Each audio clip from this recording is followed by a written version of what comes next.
What up, though? This is Knockouts in 3 Counts. But before we bring you another episode of Podcast Gold, let me tell you about the homies over at Michigan's Finest. Do you ever find yourself trying to get yourself together and thinking, man, this is going to be a great night, but I'm looking for that little extra something? Well, check out our friends at Michigan Finest. If you are into medical marijuana, recreational marijuana, concentrates, vapes, anything of that sort, Michigan's Finest has got you covered. And as you can see here, it's all easily done by their website. It's all curbside, and you'll be in and out in 2 minutes. And they're family owned and operated, so customer service is their number one goal.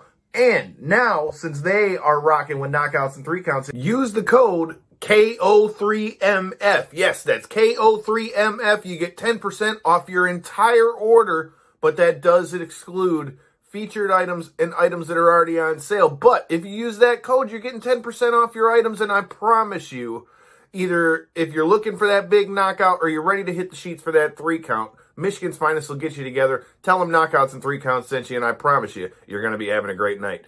Peace. This is the Ring of Honor, a.k.a. Shane T, boy, the baddest champion you ever seen, boy. This is Mr.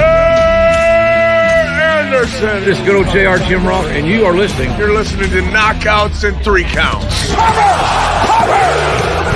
a new world champion! That might be one of the craziest knockouts I've ever seen in my life. Knockouts in 3 Counts is the podcast meeting to the real deal, baby! Knockouts in 3 Counts starts now.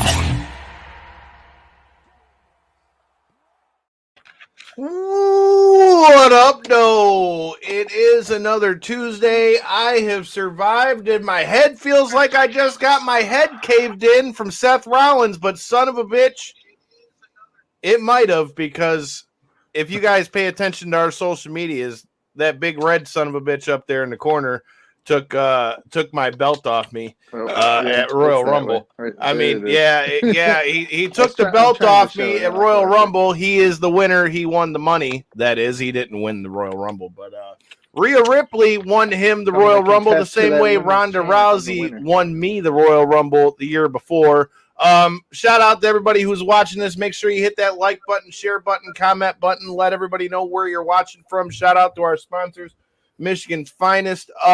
Let us know what you guys think of the Royal Rumble. Damn it. Yes, I know I lost. Cory won. J-Bone just let his belt completely go up out of the Royal Rumble. Well, there wasn't really a whole lot I could do about it. Cory got Rhea Ripley, and I mean, it was bullshit. So, there's not really a whole lot I could do. That one was interesting for sure. I mean, let's just dive right into it, boys. Is it predictable that both like the main picks, right, last year and this year, right, both the people that people thought were going to win ended up being the winners? Does that bother you guys at all? I mean, I feel like the match overall. I'll tell you what, I love the matches. I don't even mind the winners. We could have just did it anyway else, and it would have been fine. You could have. I'm not mad at Rhea though. I mean, she won from number one. I'm not either. But mad about the 30-1? Well, I said it the other day. I said the shocking moment of the Royal Rumble, the women's Royal Rumble, would have been if anybody other than Rhea Ripley won the thing. Anybody else. If Liv Morgan would have won that, we'd be talking a whole different praise right now because of how well she did, which she did very well. But the Cody thing, dude, you pretty much told us who's winning 2 weeks ago. Just put him at. What if you did this? Put Cody at number 22, and it's like cool. I mean, he already went in there and had a whole nother match with Gunther, which was awesome too. But like, you didn't have to bring him in at predictable number 30. You know what I mean? Like, I don't know, man. It is what it is. So here was my ultimate thought off of it. I agree with what Joey said. Like you said, okay, did people think they were going to win? Cody, obviously, especially once they said the week before that he was coming back at the Rumble. I mean, I think a lot of people thought that that's what it's going to be, but I'm not mad that Cody won it because, quite frankly, I think Cody versus Roman is like the best story that you could like throw at that next. So I'm not I'm not really mad. So I'm not mad at all that Cody won. My only bitch with that is that I wish he would have come in. Well, I wish he'd have come in at number 19 because then I would have just switched belts. But I think he should have come in somewhere towards the middle. At least that way, he kind of fought through like half of the match. And granted, yes, he had a few eliminations at the end, but he had 5, 6 people in there in the time that he was in there. At least if he fought halfway through, he kind of fought halfway through the match. He picks up some time, and he had a hard fought battle to win the thing. And that way, it also, in a way, almost kind of eliminates the whole, oh, well, you just did it so that Cody could win. You know what I mean? Do you think they did that to minimize injury, or why do you think it was because like to your point with him being announced, a couple weeks back now at this point, it wasn't really a surprise factor when all of a sudden he's not 28, 29, and it's like, all right, well, here comes 30, and sure enough, it is. And then sure enough, he wins. It was like, we knew it was going to happen. I don't think it was to minimize injury though, because you put him in there, one of the more physical guys on the whole roster with Gunther, man. They tore each other apart for a minute. Not to mention because of the fact of him coming back. That's why. Well, I agree, and I could see that even maybe from a win standpoint. But here's the other thing you got to think about. I'd have to imagine, and I don't know. I'm just guessing based upon just watching wrestling for so many years. But, I would have to imagine that WWE is planning to really try to use Cody Rhodes in the next few years. So if they're bringing him back to win the Royal Rumble, I don't think you even put him in the Royal Rumble if you're not 100% sure that he's going to be able to be okay. Because if that's the way you're going to go, even say they figure, okay, we can put him in the Rumble and he'll heal up a little bit, in between now and Mania. Well, what happens if some shit happens in the Rumble and he wins the Rumble and now he's hurt and he has to go to WrestleMania and he's won the Royal Rumble now?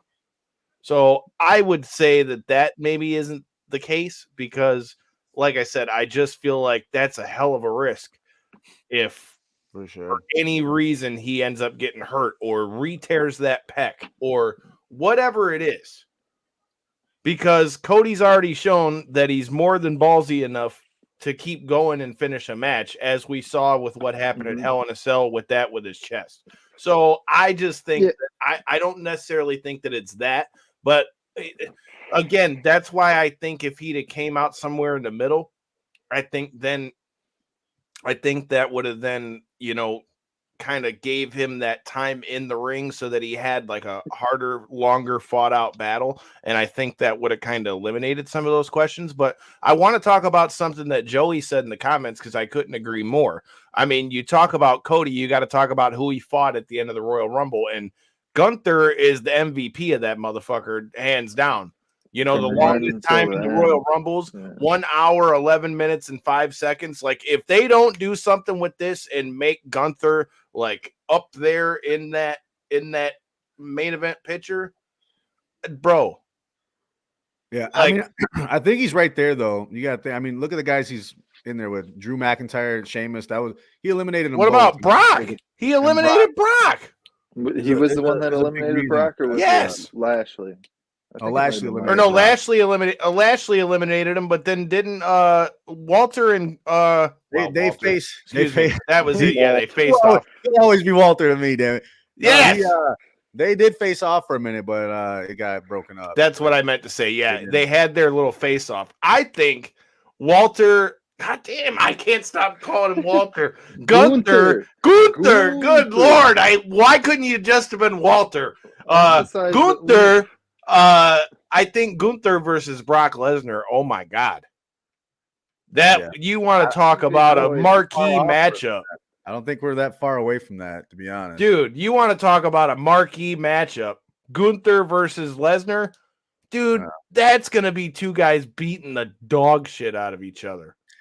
Yeah, here's the question. What's the over-under on how many chops you think Brock would actually let Gunther hit him with? 3. It ain't gonna go long. He's gonna feel the first one like, God, dude. We've been in the building for those chops, and I've heard it inside of like a Knights of Columbus. Like, dude, I'm just telling you, like that's like it sounds like a gun going off. I have a photo. autographed photo of him chopping somebody, and you could literally like his hand is like indenting the body, like it's like a ripple effect. It's actually rather disgusting to look at. I'll show it to you one day. Yeah, we'll have to ask PCO again about his battles with Walter in another life about it. But yeah, God Lord, Gunther was You're gonna definitely have the to give it up MVP. eventually, Tongue man. tied. It'll come to me one day. It's just separation anxiety. But you know, but Anybody else he's that the was- MVP. I mean, that was your obviously standout the from moment male of the side? match had to be Logan Paul and fucking Ricochet. That was gonna be my That was pretty like big, clear number one. That I mean, was what did you wild. think of that, Corey? Being the more casual wrestling fan. I mean, All right, so it was surprising, right? I mean, normally if they do, unless it's last year when I get both the celebrity picks. I guess Bad Bunny did a little bit last year, but dude, Bad Bunny did damn good, better than I yeah, would have but- expected. I mean, not that I thought he was going to win. no, but with the Paul thing, normally when they bring these celebrities in, they at least do a little bit of something. So I'm not necessarily overly surprised. What I am surprised about is yet again his level of commitment and ability to kind of go above and beyond. He took out I forgot who exactly it was, but it was big. Was it Seth Rollins? It was Seth Rollins. Seth Rollins and Huge. somebody else? There was two though, wasn't it? It was like back to back. He got two people out. I thought. But either way, Seth was fighting with somebody, and I think he dumped them both. Yeah. Either way, he had his huge moment in not only in his like return to the ring after sliding under the ropes or however he had got out of there, and that, and then the huge spot with Ricochet, man. I felt like he was the standout performer for me. I feel like you guys Over are talking about Gunther? Gunther. Yeah, man. I feel like Gunther did his big man thing for an He hour. and had the 10 minutes. longest time in Royal Rumble history. Did you not hear what I said? He did his big man thing for 110 minutes, Kyle. I completely agree with you, but most of that was spent like Beating the shit out of people. That's what he was doing. He was beating the shit out of people.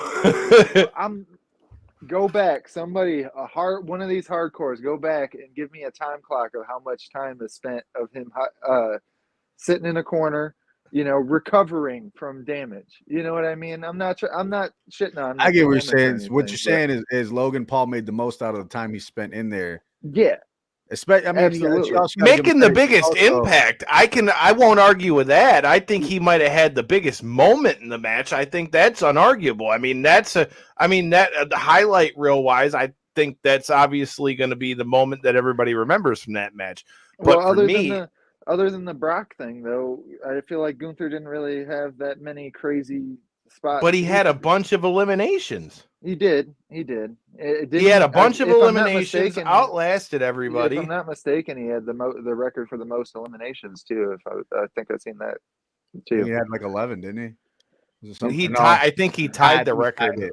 I think, tied it. he tied the record for So it. I'm not trying to like turn this into shitting on his performance. I just feel like, in my humble fucking casual ass opinion over here, I feel Totally like fine. the Logan Paul thing stood out to me way more, and yet again, it was just his level of commitment. It was like his ability to just get in there and throw out the fuck it and genuinely went for it, and then it was apparent, like he might be dealing with some whiplash, with that fucking the way his neck went down, but other than that, man, it was pretty cool. Other than the whiplash. I was just watching the highlights. Actually, as you're saying that, they're showing him come out at 29 and he takes the prime can, he smashes it over his head. Did anybody catch that? I never caught that. That's I funny. did as hell. not. I'll have to go back and look at that. I didn't peep that either, which we'll talk about Logan Paul and Prime in a little bit. With that being said, dude, I liked seeing Booker T back. Like I said, that was dope to see. The Spinneroonie is always dope to see. my only complaint with the men's rumble is I just wish that there were a few more surprises than what we saw there. I think the Booker T one was pretty killer though. Oh yeah, definitely. That. I wasn't expecting that either. How I wasn't expecting that with it being Texas, yeah, 100%. I agree. The Booker T one was great. I really kind of thought. Who was the other one your daughter was going crazy for? Was it Edge or? Was it Edge? Was it Edge? Edge. Probably. She likes Edge. It probably was Edge. Right. I like the Edge one too, and I love the way that Edge just kind of like picked up right where he left off, like, fuck you, I didn't forget about the Judgment Day. And then we saw Beth Phoenix come out to take out Rhea Ripley out of the equation too, which I'd still love to see them square off too. Yeah, dude, all in all, it was, again, I'm not mad that Cody won. My only thing would be I wish he would have kind of come out in the middle of it, so that, you know, he had more time in the Rumble. Hey, what about the big return of Pat McAfee, huh? That's I mean, you called it. He hit in the ring, but I mean, you said he wanted him back. That was awesome. I was expecting him as an entrance. I was thinking he was going to get thrown over the ropes at some point, but for him to come in as the commentary side, I definitely didn't mind it. I went back and looked back at it, and I loved the commentary between him and Graves and Cole, especially when at the point where he goes, he kicked him in the I haven't been on the show, I don't know what the parameters are. He kicked him in the nether region. Did you hear when he asked about kicked him in the sack? He asked about Sheamus and McIntyre's tag team or whatever. Did you catch that part? And Graves is like, hey, that's funny shit. Graves is like, it's not appropriate for the show. And he goes, oh, I get it. Oh, you got, like I said, the three of them is money. Like I said, I could never get mad with Pat McAfee on commentary. All the people that say he's over animated can go sit the fuck down somewhere. Yeah, no, I think that's one of his best traits that he brings. But one question I want to pose to you guys before we kind of jump off the men's side of it, was it, I know it was leaked and all that and stuff that it was going to end up being the starter of the show, but were you guys surprised that they ended up actually going that direction? Because I felt like that was a pretty I figured one of them would be, but I thought the women's Royal Rumble would have been the one who did it. Yeah, ladies first, you know, but I was surprised. It's like, it's one of those things, man. Like, I mean, I get it. You want people to get there early. You want people to, kick off the show right, have fun right at the beginning, get them hot. But like, what if like you're going? This is shit I think about. What if like you're headed to the stadium or something, and you're caught up in some shit? You know what I mean? Or something happens. Like things happen. I can't get to my seat. The Royal Rumble's kicking off. Like that sucks, dude. I'm in the merch line. Yes. Well, I mean, at this point, you know, one of the Royal Rumbles has to start it, and one of the Royal Rumbles either has to end it or be close to the end. Yeah. And I mean, look, to be honest, I'm not mad about it because I enjoyed the women's Royal Rumble better than the men's. I did too. I enjoy women more than men usually myself, so I felt the same. Go figure. You know, like I said, I thought the women's Royal Rumble was more entertaining, and you had more surprises as far as people coming back too. I thought I was happy to see Chelsea Green back. I just am hoping and praying she can stay healthy on this run, because I mean, this is the third time she's been back in there, and I've said for a while I think she will do good things with WWE, given a full chance to be able to do so. I still kind of hope that we see Matt Cardona back. I was gonna ask, are you surprised that we've seen her debut and him not?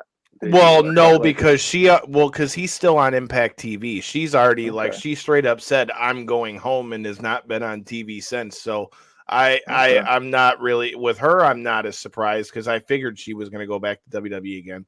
But I mean, I just felt like her. I felt like, not to interrupt, but I felt like her name wasn't the one being brought up when you guys were rumbling about who may debut again, and Cardona was, and then he doesn't end up debuting, but Chelsea Green does. Think about it. Cardona being Cardona, I mean, he could have very well done the trademark on the Zack Ryder name just to throw people off the scent, to make them think he was coming in there. Now look, like what you said, we're all talking about him, and he's still doing his thing in NWA and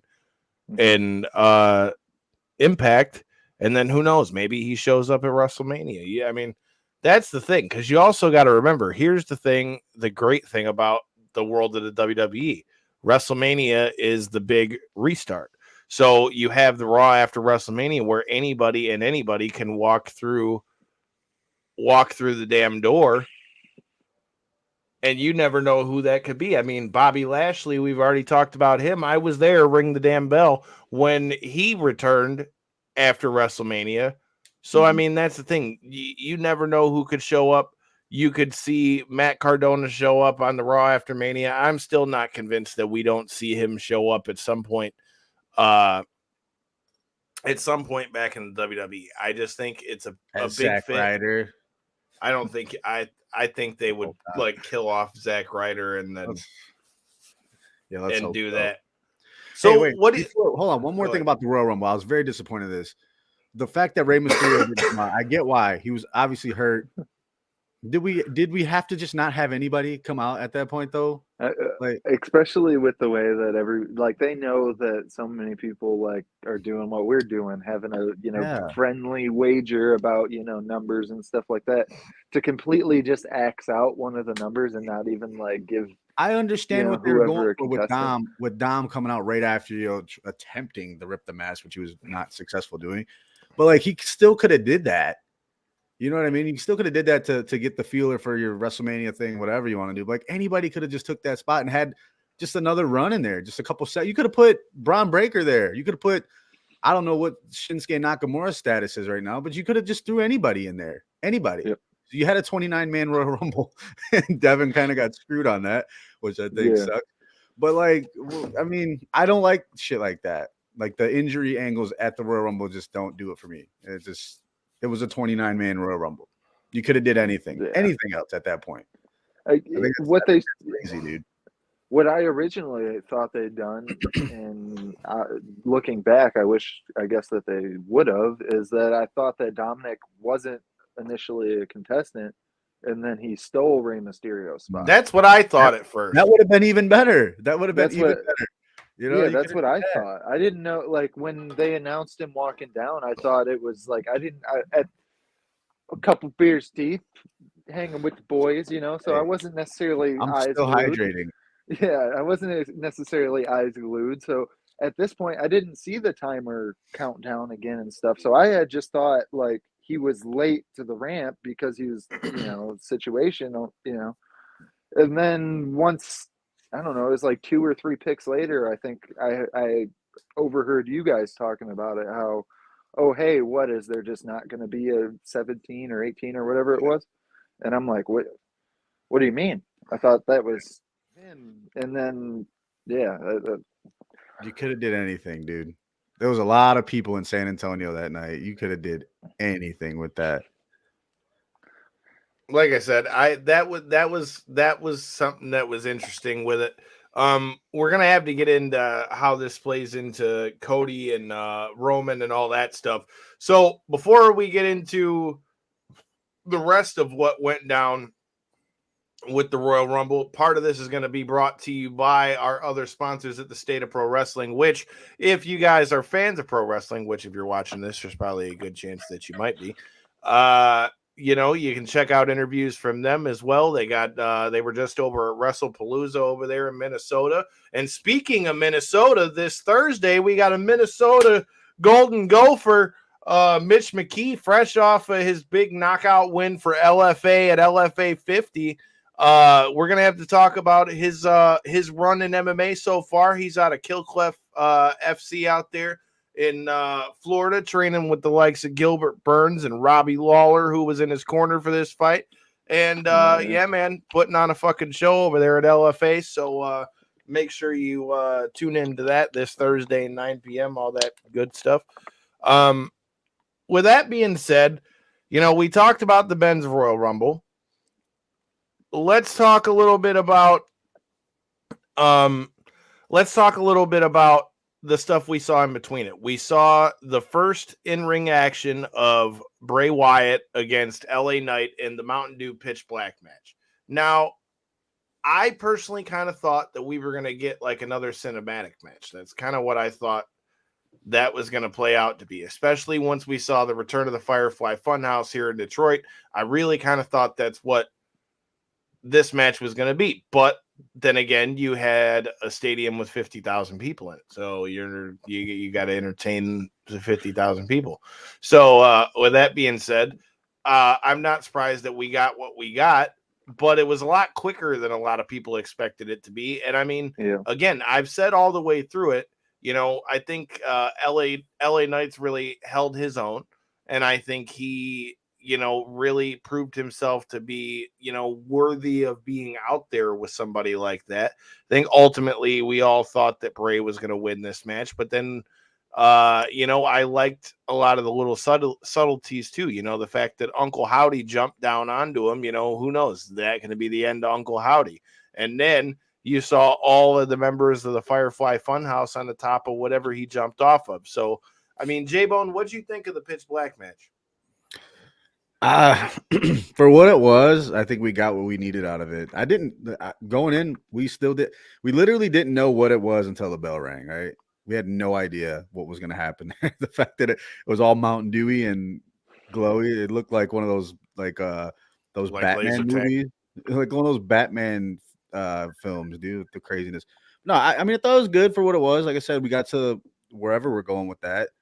Remains to be seen what's going to happen next, but all in all, we knew who was going to win that match. How could Bray Wyatt not win that match? But for what it was, like you said, it wasn't cinematic. For what we got, it was pretty damn cool. I thought at least it looked cool. Looked cool to me.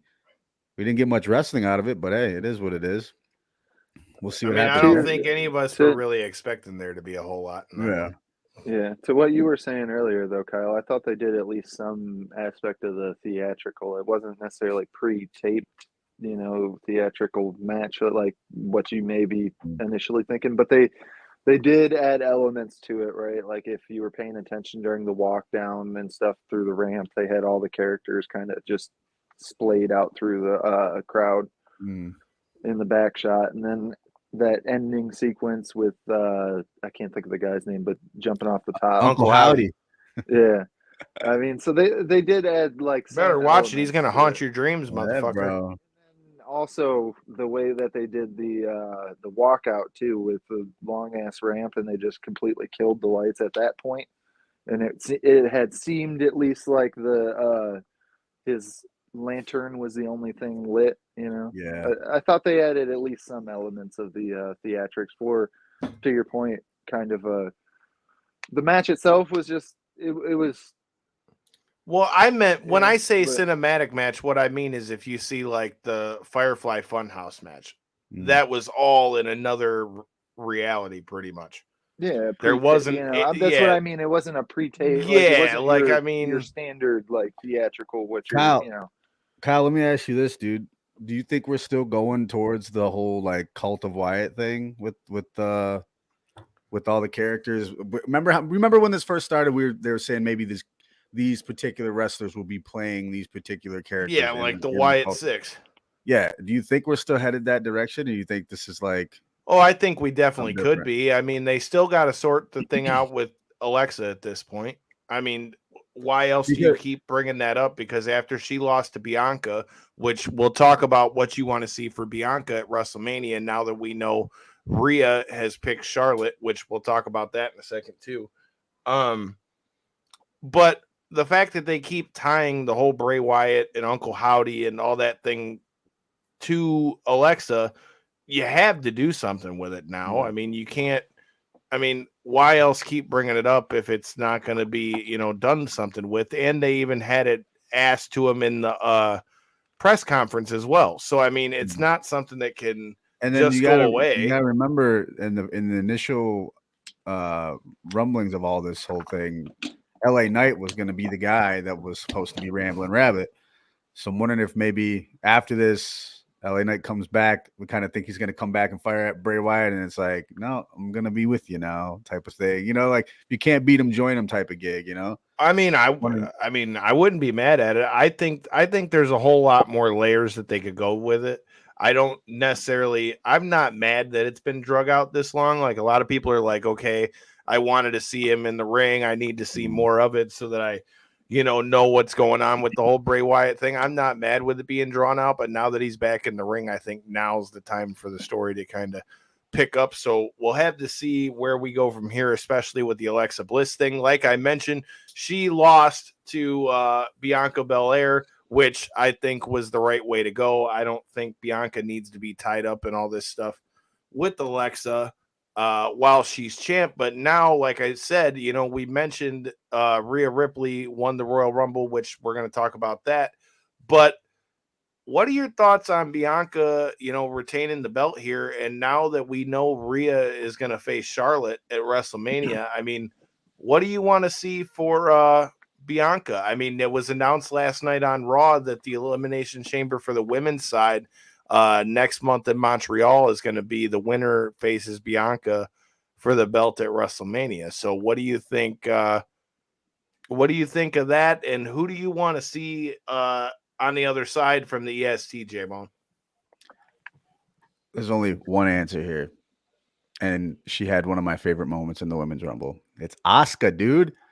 Asuka is going to fit that role perfect. And like you said, the right woman won that match. As much as I would like to see Alexa Bliss hold the title, you need Bianca Belair in your superstar role. She is a superstar. She's probably going to be the best women's wrestler going forward for a long time.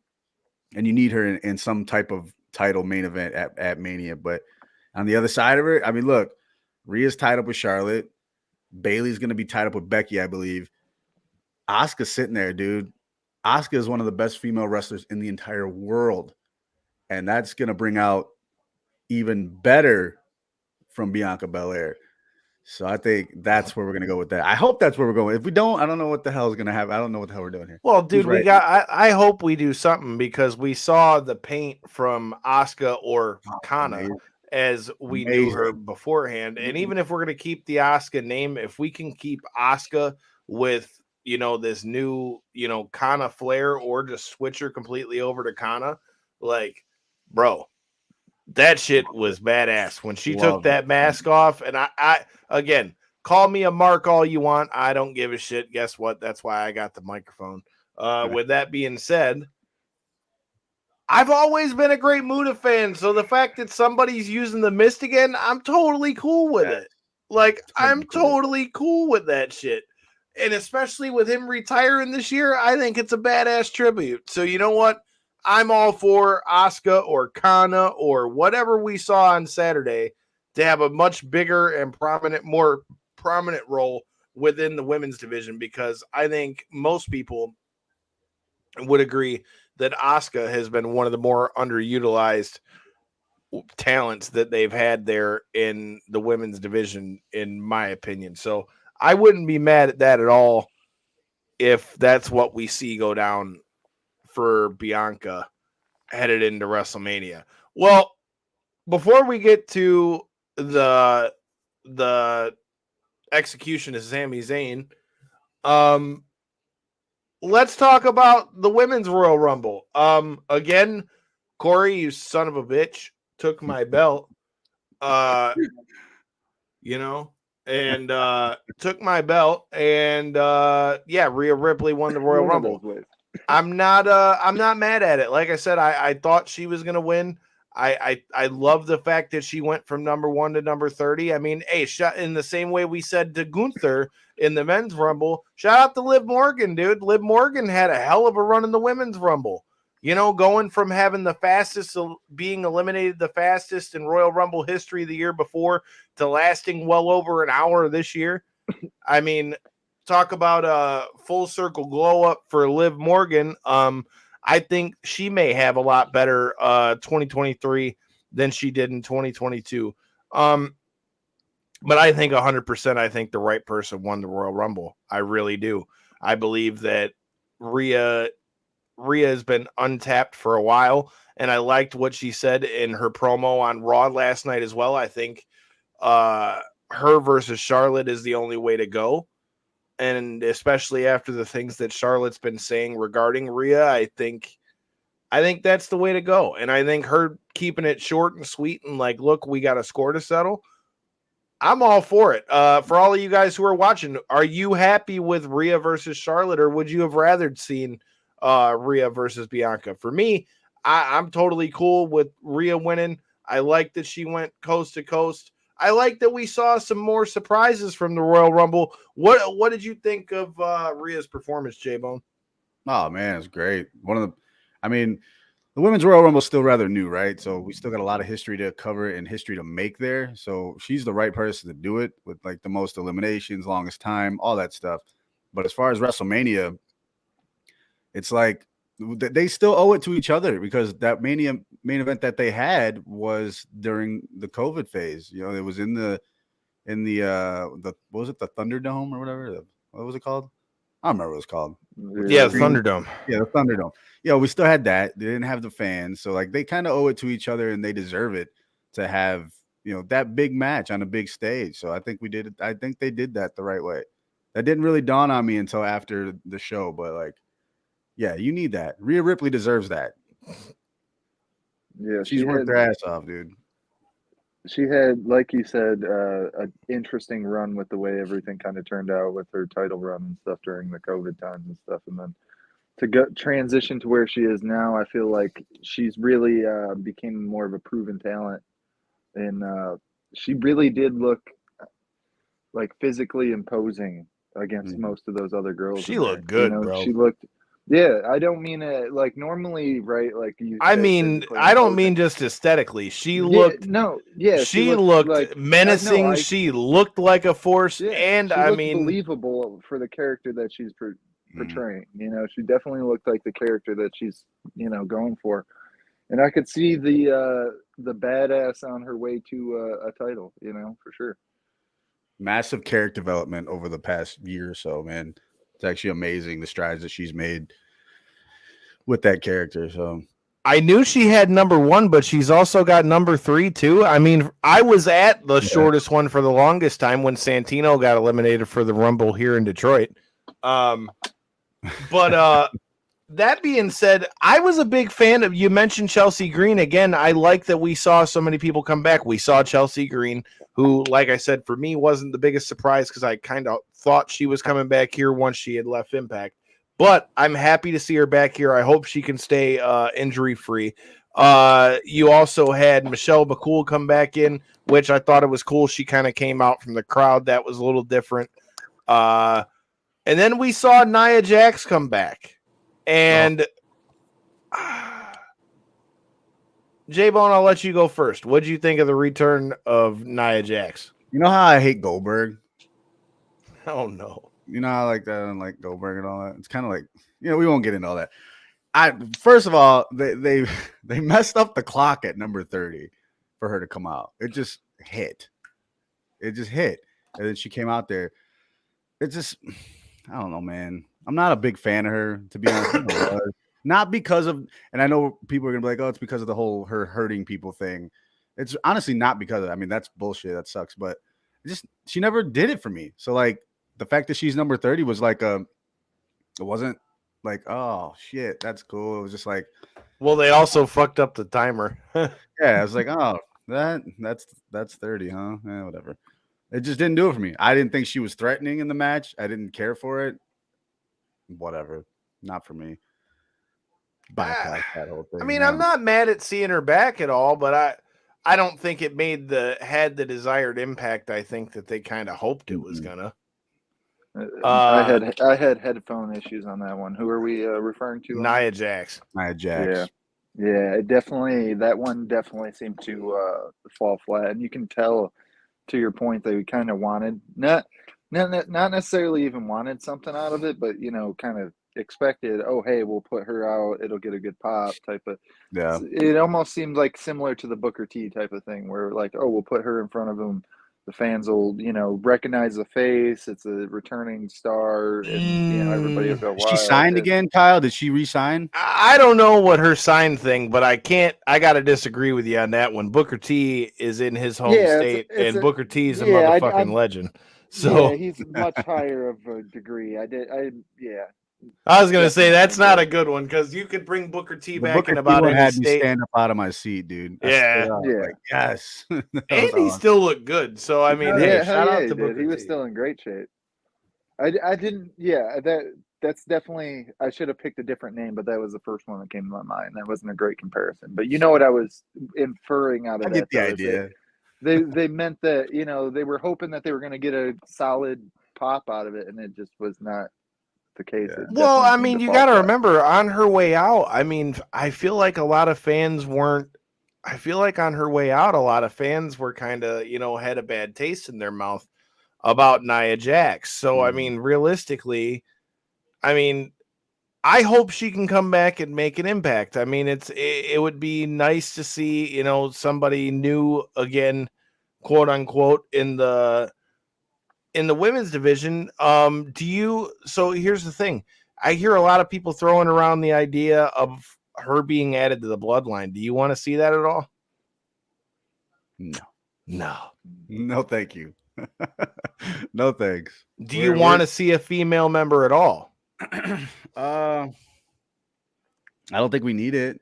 No, that's not a knock on. Or do you think we're kind of past that point now that Jay has quote unquote walked out on the bloodline? I don't think we need to add anything. If we're adding anything female wise to that layer, it may be just to be like, because we know the status of, you know, husbands and wives in WWE. Maybe just some kind of like, hey, let's talk about this. Get your head straight, like a backstage segment, you know, with like the family, with Tamina, or I'm sorry, with Nia Jax, with, you know, just something like a walk by or something. You don't need to have it in the ring. You don't need to be a part of the story. We all know they're related. It could just be like a, hey, think about what you're doing type of thing. You know what I mean? Like, we don't need a bunch of that. Where we're at with that Sami Zayn thing and the bloodline and everything is exactly where we need to be. We're watching a damn movie pretty much. So just leave it. Let it play out. We don't need to add nothing else. Well, I mean, that was definitely movie-esque the way that Sammy went out, man. So let's talk about that. First of all, I thought at first that the match was a little bit short until, you know, we got everything that we got at the end. I mean, so, you know, Cliff Notes version, I mean, you get the win from Roman Reigns. Roman Reigns is still the champion. Shout out to everybody that's joining the stream. If you guys are joining, make sure you hit the like button, share it, let everybody know that you're watching. If you guys are new here, make sure you hit that subscribe button. It definitely helps, and make sure you check out the sponsors. With that being said, so you had the match end, and they handcuff Kevin Owens to the ropes, and they're just beating the dog shit out of Kevin Owens. And this whole time you can see it in Sami Zayn's face, which, first of all, shout out to Sami Zayn and really showing the facials for being a guy in El Generico who was under a mask the whole time to be able to illustrate so well. Him? Yeah. I mean, allegedly. But, you know, for a guy that was allegedly under a mask most of his career to come in and then to be able to illustrate that well through his facials and things like that. And, I mean, you could just see it like conflicted on his face. And then when Roman pie faced him, it was like one time too many. And what have I been saying for weeks, man? Like, they be hoeing this dude. Yeah. You know what I mean? They be hoeing this dude week after week after week, and I think it just shows that, you know, his bond with Kevin Owens, you know, and coming up or Kevin Steen in another life, you know, trumps what was going on with the bloodline. And I think I'm really excited to see where we go from here with it. I really am. I think I really feel like it's just opened a whole new lid to it. I feel like it's made Sammy an even bigger star. What up, Doe? Make sure you hit that like button on there for us if you're checking it out. I mean, I agree, but I think we've already got the female to do that. You know, Edge, I feel like is not done with the Judgment Day. And you already saw Beth Phoenix come out and take out Rhea Ripley. I mean, I think I feel like she's the female ingredient, but right now I think it's pretty clear they're gonna, you know, point Rhea Ripley towards Charlotte, and you'll have the Queen versus Mommy out here. So I'm looking forward to WrestleMania my damn self. I'm looking forward to getting to LA. But yeah, dude, I really enjoyed all in all. I thought the Women's Royal Rumble was good. I think them winning Rhea Ripley winning was the right way to go. As far as Roman and Sami, though, I mean, dude, you could just see how conflicted he is, and then to have him just have Kevin Owens just strung up on the handcuffs, and then Sammy's just getting laid out and getting the dog shit beat out of him. Like, they did a number on that, dude.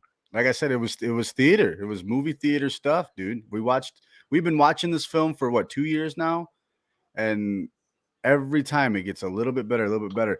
But I know a lot of people are saying on Twitter, like, they're still thinking, you know, Sami is trying to infiltrate the bloodline. I don't think it's an infiltration anymore. I think he was committed to the bloodline. If the story goes right, I think he was committed. I think he just had enough.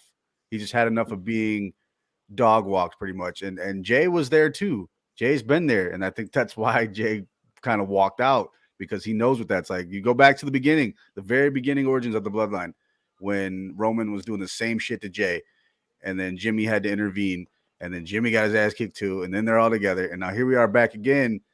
So somebody is already feeling Sami's pain here. They know what it's like. So I feel like it's not an infiltration. He's not the mastermind trying to get, you know, intel on the bloodline to take him down. I think he was committed, and ultimately that's why we feel bad for him, right? Because dude took his shots. He did his thing in the bloodline. He was very entertaining in it all. Well, and then the parallel of the fact that Jay was the one not wanting Sami in the bloodline the whole time, and then for him to basically be like pissed off because they stomped him out like that, and then to leave the bloodline in the ring like that. I mean, dude, I don't know about you, but it's got me to the point where I'm like, okay, well, I at least got to watch SmackDown because I got to see what we're gonna do. And then the movie. Yes, right, and you already know they've got to defend the titles because you got the SmackDown tag title tournament that's going on over there on SmackDown. It looks like they're getting ready to want to split those titles, you know, one way or the other. I mean, and let's not forget, you've got Elimination Chamber, which happens to be in Montreal, which also happens to be the hometown of Sami Zayn and Kevin Owens. So, I mean, I don't know, man. I don't think it's too far-fetched to see them in a tag title match against the Usos something. The most important part of that sequence at the Royal Rumble, though, was when after he hit Roman with that chair and everybody froze and he turned around and he looked at Jay. He said, "I'm sorry, Jay. I'm sorry." That right there is what's going to take us to the next spot, because that part right there, I think, was so important that we're going to have to go back and be like, oh, that's where we're going with this. There's something we don't get yet. And it's going to lead right back to that little moment right there, I think. So, like I said, movie theater shit, man. I'm here for it. I love it. Yeah, you're not wrong, dude. Like I said, I think it's dope. I think the main storyline going into WrestleMania is going to be the story of the two families with Roman and Cody. But I definitely think that we're kind of on the line to everything kind of getting split up. Before we get off the wrestling thing, it was also announced that Kota Ibushi is going to be on Bloodsport. Holy Love shit, that, dude. That's awesome. Mania weekend, right? Yes, sir. Yes. You're going to be in attendance for that. Ding, fucking ding.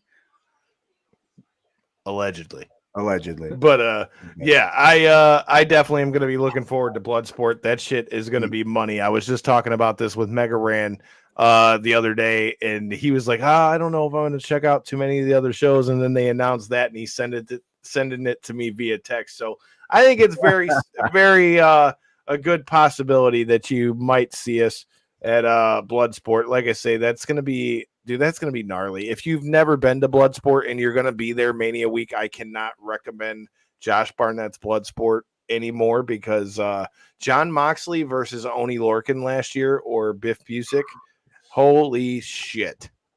Oh, was that last year? Yes. Okay. Was last year the one with Ninja Mac did the crazy? He did the spinning silo wheel kick. And one via, yeah, dude. Shout out to Ninja Mac killing shit over there at Pro Wrestling Noah. Make sure you go back and check out our episode with him and, you know, the wrestling unicorn himself, Martin Carrillo, and hear the story about how those clips got him over to Japan. But yeah, dude, Ibushi in Bloodsport and on GCW. I am definitely looking forward to that. Dude, there's so much cool shit that's gonna be happening in 2023. So Yeah, you ain't lying. Dude, this year is gonna be dope. That's all I'm saying. This year is gonna be dope.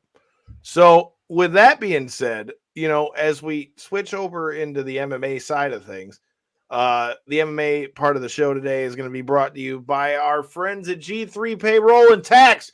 Get your motherfucking taxes together. Make sure you go check out G3 Payroll and Tax. Tell them Knockouts and 3 Counts sent you, Jack, and then we'll get you together. I can tell you from personal experience, he's hooked me up the last couple years on my taxes. He can hook you up too. And if you refer a friend, you can get money off your taxes as well. Make sure you hit up G3 Payroll, Tax, and Accounting and tell them Knockouts and 3 Counts sent you. All right. Well, we mentioned Logan Paul and his crazy bang him up, crash him up car crash with Ricochet. Well, he's also had a car crash with the UFC, and I don't just mean the arguing back and forth between Jake Paul and Dana White. He's now inked a deal that says that Prime will be the official drink of the UFC. Gentlemen, any thoughts on Prime coming to the UFC? Big moves, man. First off, big moves. If you're Prime and Logan Paul and KSI, that's big moves, man. If I'm not mistaken, they're already the official drink of Liverpool FC or one of the bigger football clubs over there in Europe. And for them to step over here and do the same thing in one of the larger sports organizations, man, that's big moves. I know Prime itself seems to have caught fire for some reason, or at least gas stations like to think so when they're trying to charge $4 for a fucking bottle of it. But I mean, honestly, I like the stuff. I do. I've tried quite a few of the flavors. I haven't had all of them yet because they're almost impossible to find unless you're buying them at gas station prices, which I just refuse to.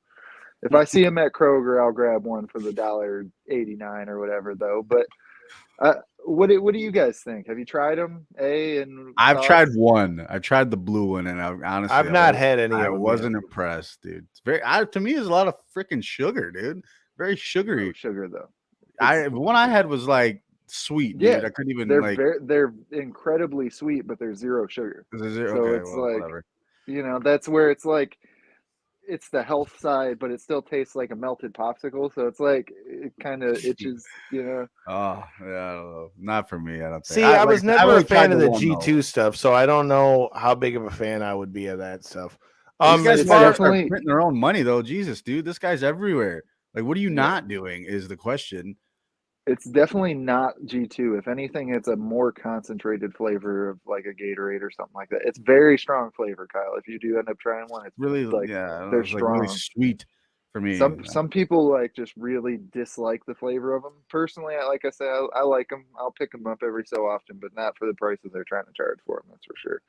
But it's you don't care about our money, that's for sure. It's wild though that they stepped in the drink market or however you want to word that in 4 years, 3 years, however long it's been. It hasn't been a very long time. And then on top of that, they worked around COVID and all that with the launch and everything like that. So for them to be taking these types of strides already, man, I feel like that's big moves, man.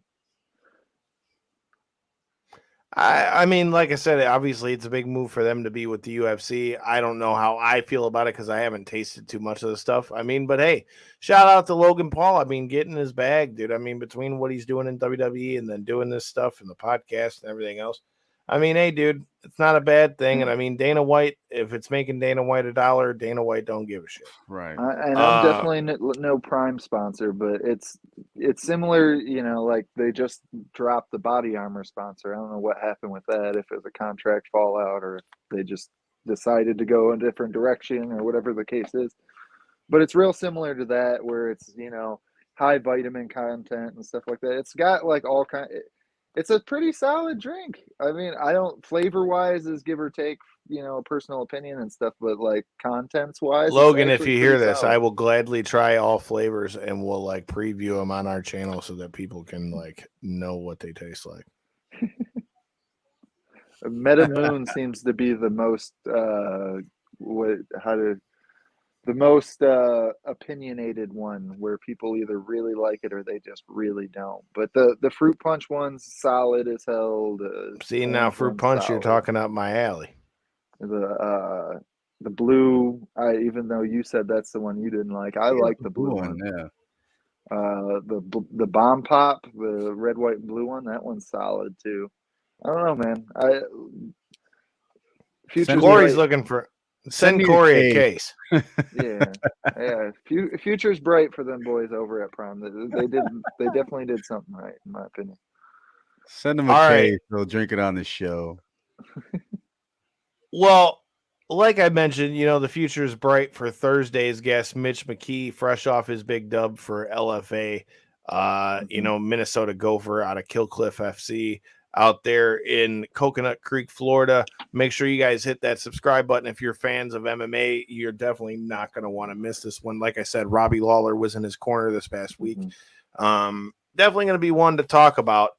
With that being said, it was also mentioned that Gilbert Burns and Jorge Masvidal are going to be stepping into the cage. I like this fight. I think they're going to beat the shit out of each other, but I think Gilbert Burns is going to kick Masvidal's ass. Do you know? I do.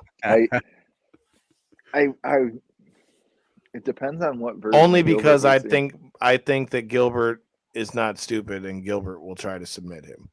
That's what I was just getting at here. Is if we see a version of Gilbert that we seen against Neil Magny, where he just kind of bulldozered him, wasn't scared to use his jiu-jitsu, implemented takedowns, did what he had to do to just steamroll a guy.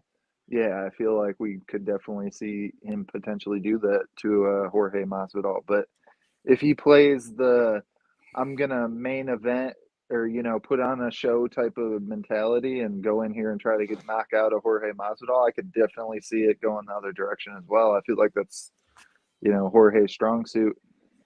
And I feel like the one thing with Gilbert Burns is I feel like his jiu-jitsu is very strong, but his wrestling isn't necessarily the strongest. So that could be the biggest difference, where I feel like Jorge Masvidal has been facing, Colby Covington, Kamaru Usman and stuff like that. So the takedown game's been different in that regard, But I tend to agree with you. Overall, I feel like, given styles and everything, I feel like Gilbert Burns definitely, like I always say, he has more options to win in my eyes. I don't necessarily see Jorge Masvidal going out there and subbing him, but I could see Burns knocking him out, and that's definitely the way Jorge's, best option. So, well, and I think it's a tough fight for him. I mean, let's call it what it is. I think Jorge Masvidal knows that that's his best way to win the fight too. I mean, I don't think he's under any illusion that he's going to submit Herbert Burns. Meant to say Gilbert Burns. Well, no, I was saying that as to use just as an example of why I feel the way I do is, when I say there's more abilities for somebody to win is, check the pros and the cons of somebody, and well, both of them can knock each other out. Well, both of them can do this, both of them can do that, but one of them significantly better in, category C or whatever the case be, and this one being jiu-jitsu. So that's why I brought that up. I kind of feel like Masvidal's kind of got his back against the wall here, though. I mean, for sure. He's really in a tight spot when you think about it, because he's in the middle of the court case with Colby.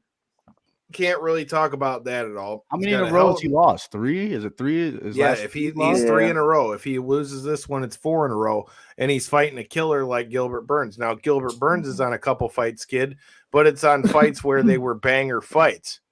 Like they weren't. I mean, he just got a win back, but I mean, he had a couple losses, but they were in fights where they were knockdown, drag out brawls where, Masvidal, got owned when it came to Usman, and really even with Colby Covington. Yeah. It was one-sided. I mean, Burns is pretty active. Exactly my point. And, that's, I think, going to be the big difference in this one. I think ultimately Burns is going to do well in this fight, and I don't know how much, but I definitely think all the court stuff with Colby, I think, is going to have an effect on it as well. Sure. With that being said, on that fight, speaking of fights and fighters, the Ultimate Fighter's coming back. It's basically been confirmed that it's going to be Conor McGregor going to be on the Ultimate Fighter. Now, I've heard Conor McGregor and Tony Ferguson. I've heard a couple other names. First of all, do you guys really even give a shit about Conor McGregor being back as the Ultimate Fighter coach? I feel like if you're going to, it's the best way to milk the cow in this circumstance. If you get what I'm, the analogy. I feel like to pull the most out of a Conor McGregor fight, you really got to do some type of not world tour, but real media scrum where you have multiple times where you're in front of the media saying, hey, Conor McGregor's fighting in 2 months, and I feel like with the tough format, it's going to be that, and it's going to be against a opponent that I'm assuming he's already going to have a built-in background with, especially if they do end up going the Tony Ferguson route, calls him McNuggets in every single post that he ever posts on any social media. So it's going to give it that much more time to build up. It's going to allow people to see him back in the gym doing his thing, seeing him in an athlete perspective, where he's in there training, coaching, doing his thing, and not just like, oh, he got in trouble at the bar, something like that. It'll keep him kind of more focused, maybe, even though he's in Vegas for the weeks or whatever that it takes for the show to tape. So I don't know. I feel like all in all, it's the best way to milk a cow in this situation. It really does pull the most out of the situation. Yeah. It's like, how can we get more eyes on the Ultimate Fighter? Let's get the guy that attracts all eyes, regardless of good or bad. You know what I mean? But I think the only thing that's going to make it super interesting for me fight-wise is if on the other side you got a guy like, it's not going to happen, but what if you had like Nate Diaz over there as the opposing coach? That'd be fucking amazing. That would be interesting. That would lead to some big shit right there. But I mean, you're right though, Cory. That's how do you milk the cash cow the most? You put him in a situation like that, we can get some longevity out of him instead of just one fight type of exposure again. Because people are getting sick of him, dude, to be honest. And especially if you look back at the way the Poirier fights kind of played out, and not necessarily the first one because it was all shit, or second one because he had knocked him out at 45 back in the day. But the second iteration, he was all shaking hands, kissing babies, doing interviews and all this, that, and the other. After he lost that fight, though, he was not doing media. No. He didn't even show up for, press conferences and stuff, if I'm not mistaken. So it was like he was very honed in to trying to get the win in that third fight, which I respected. But if you're trying to get the most out of a Conor McGregor fight, that's probably the worst thing that you can have happen as an organization, is him not do any media leading into it. And the tough thing, like I say, really lays that out. It also helps build back up the tough brand if more eyes are on it. It also helps a potential couple Michigan guys if that ends up working out to be the way it is. No names being said here, but that would be interesting, wouldn't it? I don't know, man. I just feel like really my thing is it matters so much who they end up putting against them. The Tony Ferguson one, sure, cool. We've wanted to see the fight for years, but of course now it's Tony Ferguson on a huge skid, and you're going to put him against the guy that you want to win. I mean, Conor's on a few fight losing streak too. Yeah, different circumstances though. You're right. We can all agree, different circumstances, right? And I honestly still feel like the Chandler thing would be the best direction to go, because with that. I feel like it would add so much more of an interesting season, right? Tony Ferguson, as much as I love him, he's a great character and stuff. I feel like he's not always the greatest in front of the mic, and in front of the camera, he kind of, comes off as awkward and weird sometimes, But if you put somebody like Chandler in front of, the camera, he's literally a promotion machine. All day long, he's talking about UFC is the best organization. They gave me such a platform to be able to, like he literally all day long spits off like quotable things. And I'm sure somebody like Conor McGregor would be the perfect anti-hero to somebody like that. You know what I mean? So I feel like that would make for such an interesting season of Tough if they were to go that direction. Yeah, I'd watch that. I definitely agree with you. I think him and Chandler would be the more entertaining of the two. Now, do I think that they would go that fight route? Because I think they want more. I don't know, because I think they want more of a. Although I say that, I was going to say I think they would want more of a winnable situation for Conor. But then again, you know, it's not like Michael Chandler won't stand and bang with him. Which, And if anybody.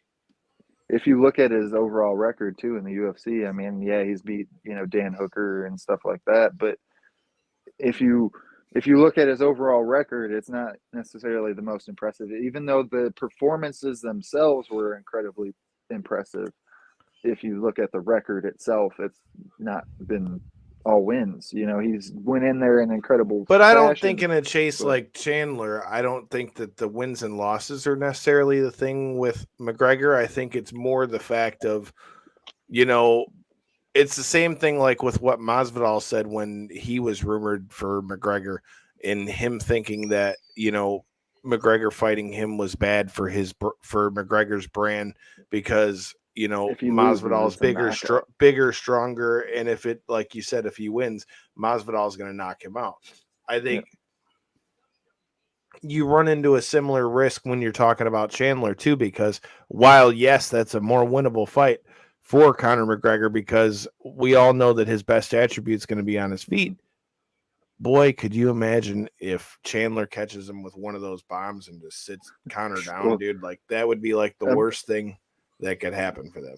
The craziest thing, right, is Tony Ferguson was winning that fight pretty clearly against Chandler until he wasn't, right? I mean, that was a pretty clear win for Tony Ferguson in that first round. And he looked very good till he didn't in the second. So it, you know, like to your point, yeah, I feel like the more dangerous fight if I'm McGregor and I'm trying to build my career back up and title aspirations and all that stuff, yeah, Ferguson for me all day.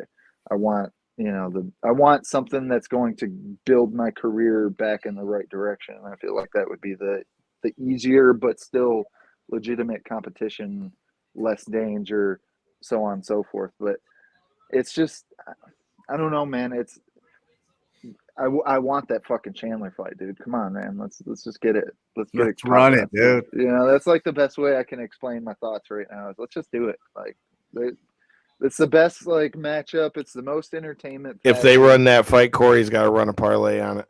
Oh yeah, I got to do something. I'll have to definitely. I'll start my freaking DraftKings account for the first time or some shit. I'll do something live on air.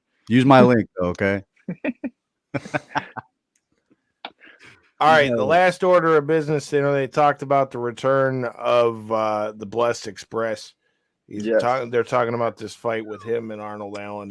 I think it's a good fight. It's kind of a bummer being a Max Holloway fan because they're basically put him in gatekeeper status at this point. But it's a bummer because it's a tough and dangerous fight. But if he wins, it's kind of like he was supposed to win. If he loses, it's a big win for Arnold Allen. It's a tough spot for Bless to be in. I'm still not convinced that he's done yet. I think that there's a good chance that Max Holloway comes out and puts it on Arnold Allen because I still kind of stick by what I said. Outside of Volkanovski, I really don't see that many people that can beat Holloway. Yeah, I mean, Arnold Allen's an interesting character, and especially when you add him into that 45 division. I don't necessarily mean personality-wise. He is interesting that way, you know, if you've ever seen any of his interviews. But I'm talking in his interjection into the 145-pound division because of the simple fact he hasn't been overly active, so we don't always get to see how much he improves his skills and stuff in between fights and stuff like that because there's so much time in between. And then on top of that, I feel like he's really just starting to get this fan push as of like the last year and a half now, where we do want to see him up against this, you know, upper echelon of competition. He's grown a fan in me, And of course, it's another one where it's going to break my heart, win and lose or draw, however it plays out, because I like both guys going into this one. But it's going to be interesting, right? Because I feel like, are we going to see Arnold Allen in there that, you know, destroyed quite a few top contenders now on his way through to this probably title eliminator if he wins, right? And then for Holloway, are we going to see not fighting Volkanovski version of Holloway, or are we going to see this now diminished version because of the, you know, multiple fights fighting Volkanovski and the way that he kind of put everything out there, especially in those first two? So I don't know, man. I feel like it's such an interesting crossroads for Holloway. I really hope, to your point, that he's able to overcome, whether it is win, lose, or draw. I hope we see a solid version of him, you know, even if it's like the Poirier fight when he moved up to 55, even if he loses, but it's a solid showing, you know, I won't be that upset about it. But I don't know, man. It's a tough spot, to your point, Kyle, because there isn't really anywhere else you could put him. He is kind of in that true gatekeeper spot right now because he lost to the champ on multiple occasions, you know, had gotten his rematches and stuff, had fought pretty much most of the older crop of contenders in the division, and now you're starting to see the Arnold Allens and stuff, the people that haven't got their shots move their way up to the top of the division, and it's just, that's what you got to do, man. You got to match these young bloods against the proven talent, and that's where Holloway's at right now. Agreed. It's a tough fight for him, though. What was Allen's last fight against Cater, right? With the knee thing? Yeah. Was that it? And then before that, he knocked out somebody. Dan Hooker, maybe? Yeah, Hooker. Okay. Yeah. Dude. Which that win looks even better, especially after Dan Hooker coming back and fucking putting in work in his last fight. Yeah. Dude, there's a lot of good shit coming up. While we were talking about Dan Hooker, actually, he got a fight announcement too. Him versus Jalen Turner. You guys into this one? Because I feel like that's going to be just absolute slugfest, man, for 155. That's a wild fight right there. I'm always down with some Dan Hooker action. Doesn't really matter who he's getting in the cage with. I'm looking forward to some action coming February 18th because guess what? They're giving me a microphone. I don't know why, but they're giving me a microphone. So I am going to be the one flapping my gums on the outside of that cage. You know, the last time Lights Out was in the way, you know, we were like 2,500 deep at the Hype Athletics Center. You know, Adrian, the Eagle, Hodgebij is going to be coming and making his way back to the cage in the co-main event. Lights Out February 18th. We will have him back on the show on February 9th at 9 p.m. So make sure you set your timers and DVRs and record buttons and all those things, and make sure you check this shit out. But yeah, there's a lot of good stuff coming. Like I said, this Thursday, Mitch McKee, LFA, is going to be on here. There's a lot of stuff to keep coming. Once again, shout out to our sponsors, Michigan's Finest, G3 Payroll and Tax, the State of Pro Wrestling. The State of Pro Wrestling is pretty damn good right now. We're going to have to see what happens from here after the Royal Rumble and all those things. So if you haven't done so, until next time and in the in-between time, make sure you hit that subscribe button, like button, share button, hit all the motherfucking buttons so that you don't miss any of the action. And Cory, I'm going to take that bitch back from you come next year. I just want to say, boys, thanks for helping me donate a couple of those contributions to our lovely sponsor in Michigan's Finest. Definitely appreciate that. Code was also appreciated as well. So thanks. Use the code. And feel free to throw me some gas. Peace.